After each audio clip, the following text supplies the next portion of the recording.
This is a simple way that we like to preserve extra fruit that we've grown at home on our own fruit trees. Hi, it's Toni here from Life, Love and Lettuce, and today I'm going to show you how we preserve the extra plums that we have growing on our amazing fruit tree from out the front of the house. So the first step is to cut up your fruit once you've got it off the trees, of course, and it's been washed.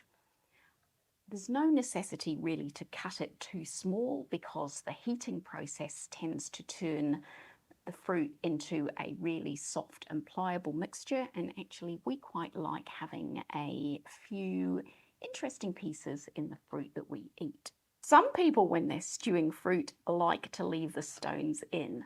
I do this in such reasonably large batches that I don't want to have to count the stones in and out of the fruit, so the stones with perhaps a little bit of extra fruit that could go into the preserve ends up in the compost bin, but I don't mind that. You may prefer to count your plums in and count your stones out if that's your preference. There is no real issue either way. This is also the process that I use for most of the fruit that we grow on the property. It's good for stone fruit, it's good for apples, it's good for pears, it's good for rhubarb. So pretty much any kind of stewed fruit can be done with this method. When I'm using pip fruit, such as apples or pears, I cut the pips out of the centre of them and just pop those in the compost as well.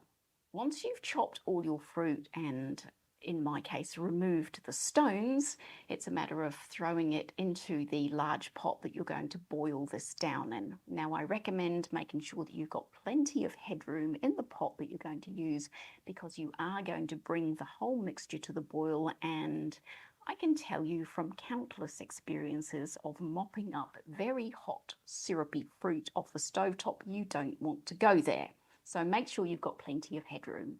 Once I've got the fruit inside of the pot, then I like to add a good dollop, in my case, of honey, because we have hives, so we have plenty of honey available for this.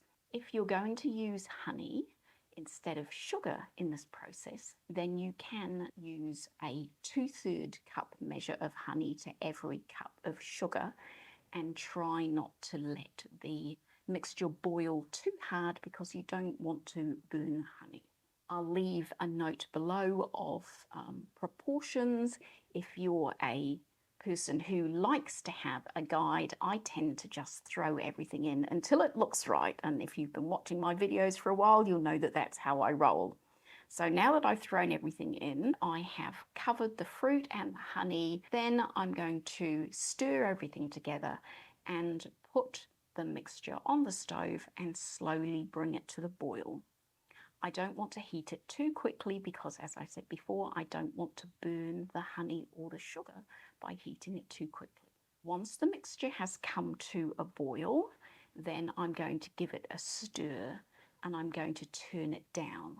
Then I'm going to replace the lid on the pot and leave it to simmer for a little while, probably 5 to 10 minutes. Then after 5 to 10 minutes, I'm going to come back and I'm going to give it a second stir just to make sure that nothing is sticking on the bottom, that everything has mixed itself up really well, and in the case of if you've got a large volume of fruit in here, that the fruit on the top is getting thoroughly cooked down. Then, once I'm happy that everything has cooked thoroughly through, I'm going to leave the pot on the stove. I'm going to turn off the heat, and then I'm just going to leave it there to continue cooking in its own heat and its own juices, because fruit and sugar hold heat for a really long time, and it will continue cooking even though you don't have any heat on it.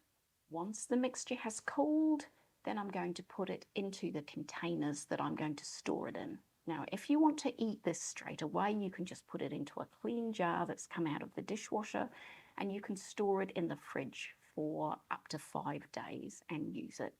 What I like to do is I like to store this in the freezer, so I put it in a freezer-proof container and we pop this in the freezer once it's cold, and it's available to us for a large portion of the year. If you've liked this video, give it a thumbs up and share it with somebody else who might get some really good value out of it. Love and lettuce, and bye for now.